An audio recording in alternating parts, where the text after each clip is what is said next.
As agências internacionais informaram agora há pouco que os Estados Unidos estão enviando 1.500 soldados para o Oriente Médio. Esses soldados vão se somar aos que já estão embarcados no porta-aviões USS Abraham Lincoln, mais ou menos uns 5.000 militares, e também aqueles que estão embarcados no barco anfíbio de ataque USS Harrington, além dos pilotos todos dos B-52 e dos caças de última geração que estão lá.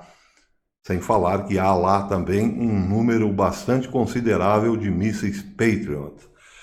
O número de soldados, contudo, ficou abaixo da expectativa. Esperava-se que Donald Trump mandasse entre 5.000 a 10.000 soldados.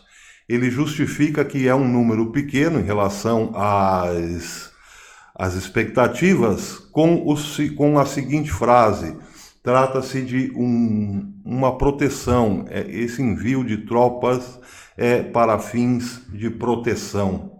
Ele acrescenta, vai ainda mais longe e diz: as coisas vão muito bem lá no Oriente Médio. Não creio que o Irã queira lutar e não creio que querem lutar contra nós. Porém, não podem ter armas nucleares. Donald Trump certamente não é nenhum ingênuo a ponto de confiar no Irã, a ponto de acreditar que a presença americana no Golfo Pérsico amedronte o Irã. O Irã é governado por uma seita radical que quer simplesmente fazer desaparecer Israel do mapa, como também os Estados Unidos. Nas palavras do Ayatollah Khamenei, há poucos dias atrás, os Estados Unidos, ou melhor, a civilização americana, como ele disse, deve desaparecer também.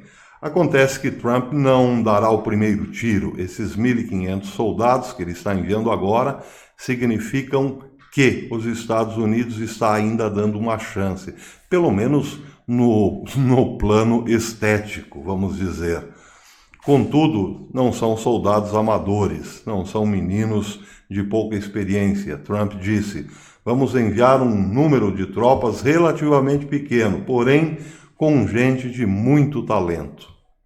É esperar para ver. Ocorre aqui, contudo, um fato novo. Serviços de inteligência, como de Israel e dos Estados Unidos mesmo, estão preocupados com um fator novo que pode complicar bastante as coisas lá no Oriente Médio. Trata-se de uma preocupação em relação à Turquia. Por quê?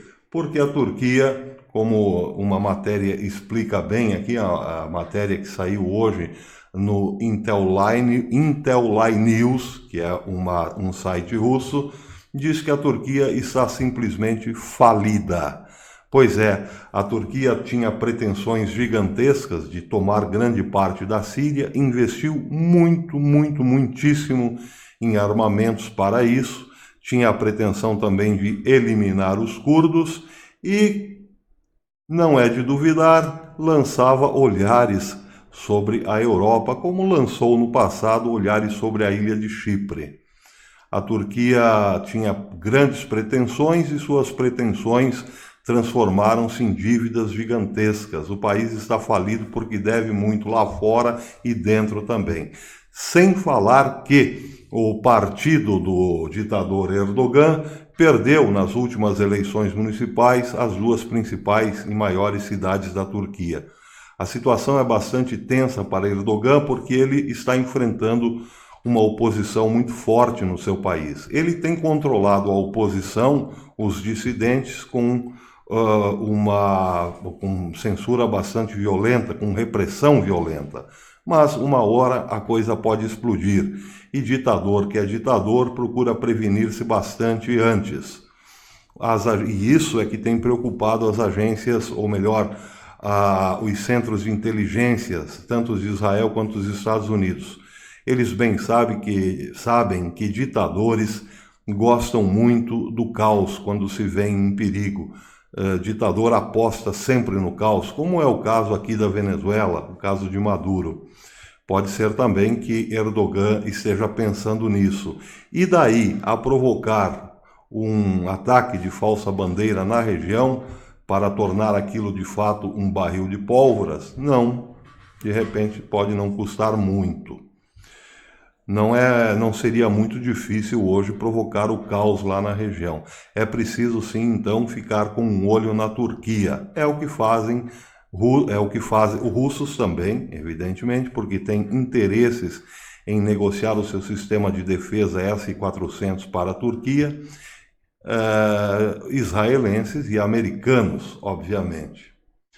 Pois bem, meus amigos, com tudo isso, não podemos dizer que a coisa está tranquila, ainda que Donald Trump tenha dito as coisas vão muito bem no Oriente Médio. Vão, só que não.